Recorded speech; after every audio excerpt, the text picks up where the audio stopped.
Dear Christians, while I've only been away from your flock for about 2 years now, I've long wondered about a few things in regards to what it seems you're advocating here in the United States and seeding out around the world. There were always questions about politics and morals and environmental, economical, and social issues that none of you ever seemed today to agree on, and yet there seems to be this strong push that I see nowadays where you're trying to force your beliefs and dogma onto everyone. And I kind of have to ask you, what's the point? What's your end goal? I mean, thinking back to a lifetime of church and Bible studies and youth group and late-night devotions, I remember the glib answers to tough questions like masturbation or abortion or who we should be voting for in the next election. There was always a Bible verse or two to back up whatever answer we got, and when the answers changed, well, sometimes the Bible verses didn't. There was always someone that thought they had the perfect interpretation, and there were always reasons to doubt that person, because Christianity in the 20th and 21st centuries has become something so neutered and so internalized and personalized that very seldom will two believers even within the same congregation agree on what the Bible says and how it applies to this modern world. We don't have to go too far back in our history to find a time where ignorance was somewhat acceptable because overcoming the barriers to knowledge and understanding and an education weren't always a priority for our society, and there wasn't always a way over, through, or past those barriers. Today, while the libraries still have the books that can move us from the realm of ignorance into knowledge and enlightenment of mind, we can also sit down in a chair and watch the world and learn from those that we'll never meet but would have never known existed before this age. What are we learning when we look beyond the trees and see the forest? What are we to do when our world suddenly expands exponentially and our place in this world becomes so minuscule?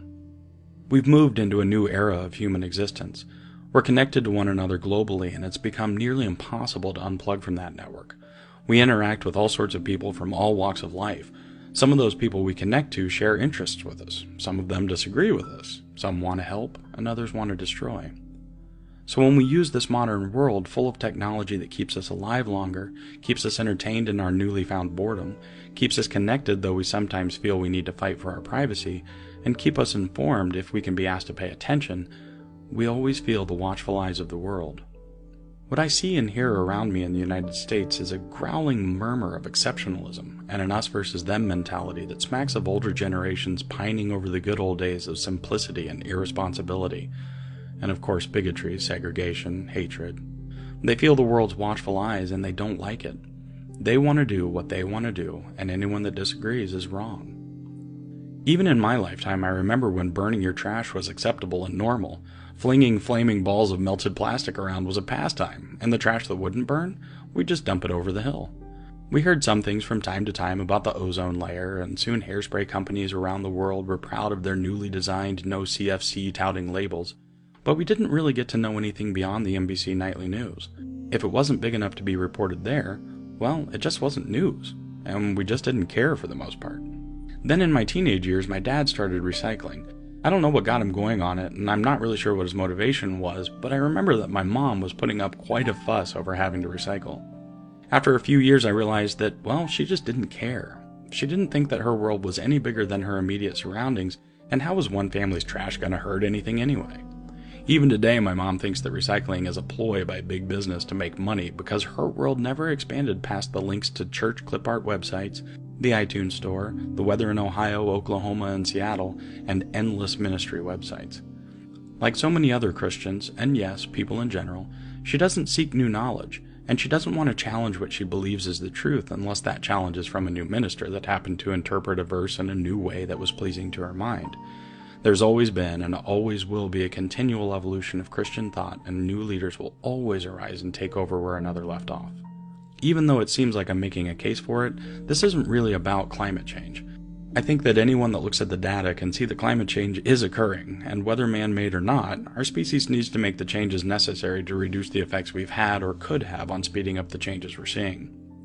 Instead, this is really about the mindset of the Christians I've run across and talked to, my mom included, that believe that their God will never allow the destruction of the world until the beginning of the events in the book of Revelations. You say that your God will never allow the extermination of the human race. Or I guess I should say, your God won't ever cause the near extinction of the human race again. But there are some problems there. You see, your God was perfectly fine with a level of human existence that was so below today's standards for so long that you have to kind of worry about when your God's going to step in. I mean, when's it going to happen? Is it going to happen after we've stripped all of the resources out of the earth and we've polluted all of our water?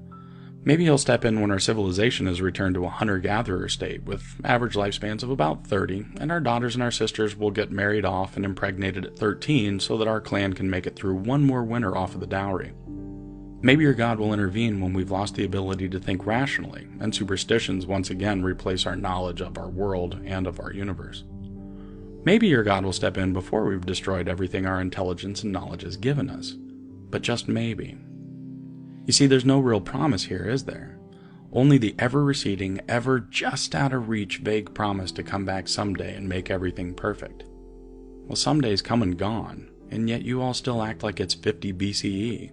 Sorry, 50 AD for you believers. Your own holy book gives you instructions to take care of the land and to rule over the earth and all that's in it, and yet you ignore it because you want to do what you want to do, and because all you ever need to do for any infraction is ask forgiveness, and you just don't care. But how can you not care? How can you want to leave things worse than when you found them? How can you justify not taking care of the realm you claim your God gave you? And of course that brings me back to the main question. What's your end goal? What is it you hope to accomplish by blocking the teaching of evolution in our schools? What do you hope to gain by blocking believers of other faiths or no faith at all from holding public office? By blocking education of sexual reproduction and responsible sexual activity to your children? What reward from your God do you think you'll receive by blocking the human rights of homosexuals and other members of the LGBT community from legal marital status? By blocking a woman's right to an abortion in cases of incest or rape? I mean, what sort of society do you honestly believe you are helping to shape or to return to? You fight for your rights to condemn others' actions, and yet when your actions are condemned, you cry out with claims of persecution and intolerance. In your world, you're the victim of unspeakable crimes that you've never actually suffered, while those that actually do suffer are silenced by you in the name of nostalgia, or of values, or God. Do you really want to live in a society that is less accepting of each other? Do you really think that if your God was real, he would allow the levels of sin and depravity that you claim exist in the world? Does not one state in our union contain more than the sins of Sodom and Gomorrah? Is not one casino in Vegas more depraved than all of mankind in the time of Noah? I think maybe Earth's pride just got cold feet. Maybe mankind advanced more quickly than the ancients believed that it would. Your God doesn't need to send his son back to save us from your God's wrath because we've built a world so much better than he ever imagined we could. Of course we have to work on a few things and sort out some of the issues we've picked up along our journey out of the African savannas hundreds of thousands of years ago.